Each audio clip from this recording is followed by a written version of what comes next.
أعوذ بالله من الشيطان الرجيم. بسم الله الرحمن الرحيم.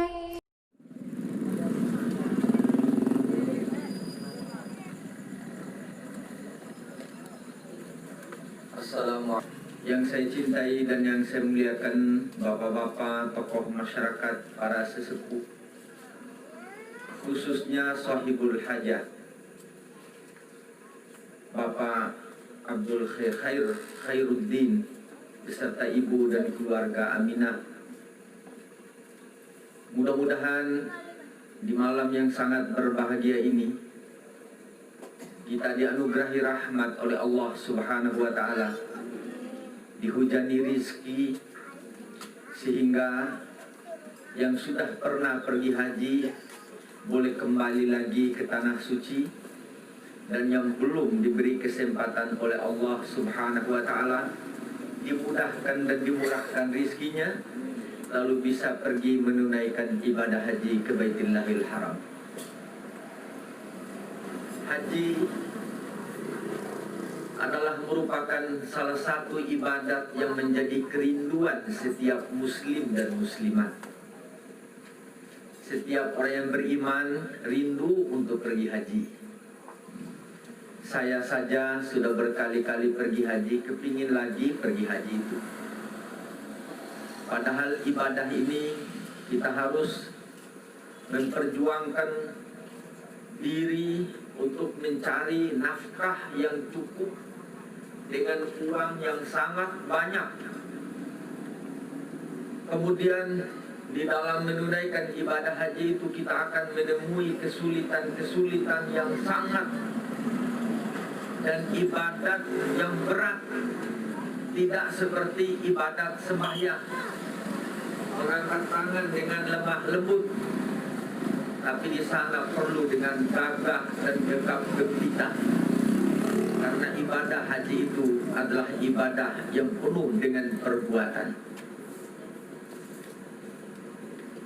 Ibadah ini kita pun harus pergi jauh,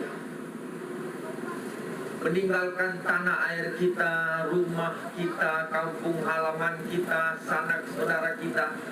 Bahkan ada orang yang meninggalkan istri untuk pergi haji itu, meninggalkan anak-anak yang dicintai, bahkan meninggalkan pekerjaan yang rutin setiap hari.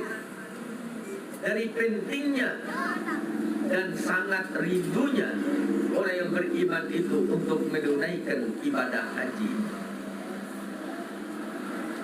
sehingga Al-Imamul Ghazali di dalam seorang yang pergi meninggalkan dunia, safarul haji safarul maut.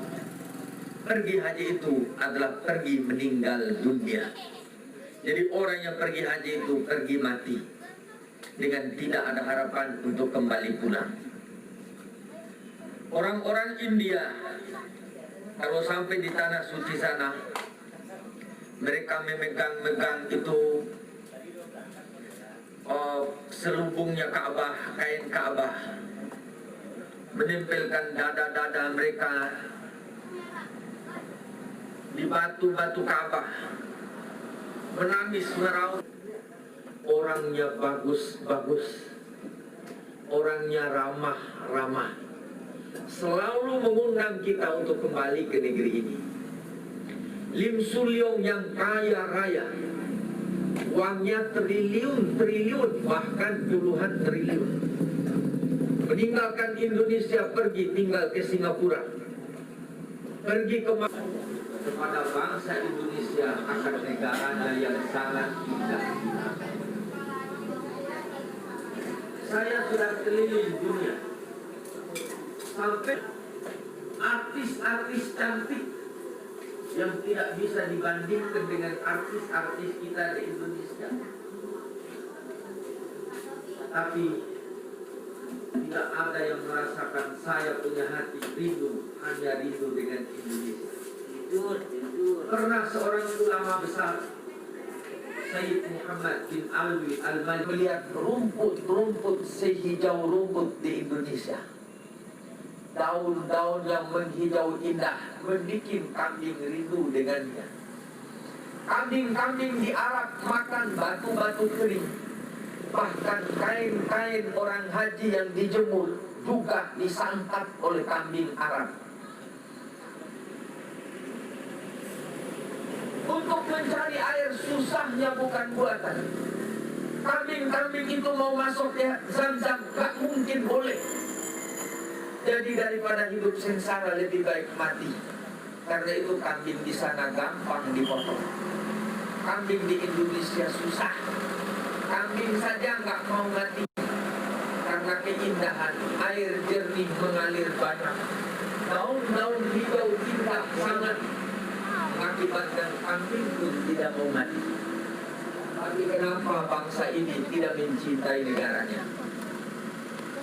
Insya Allah kita akan mendapatkan kemudahan dan kemurahan.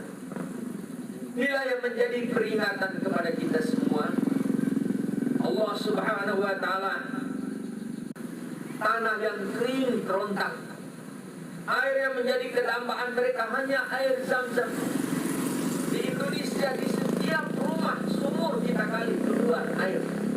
Bahkan ada yang tidak digali maka air pun membumbung keluar dengan banyaknya. Di gunung-gunung ada air, di lereng-lereng dan di lembah-lembah ada air. Di sawah ladang kita penuh dengan air. Syukuranlah yang kurang kita sampaikan kepada karunia dan rahmat Allah itu, yaitu kedamaian di dalam kehidupan.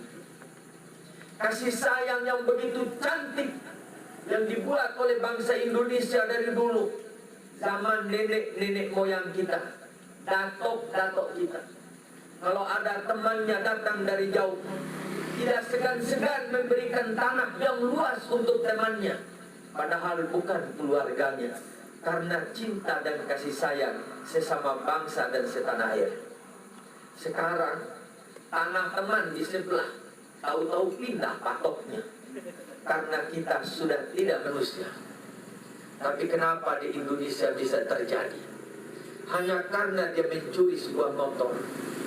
Di Inggris, orang yang mencuri satu kontainer emas bauk yang beratnya 6 ton ditangkap oleh, pernah di zaman Nabi Musa alaihissalam, seorang alaihissalam ila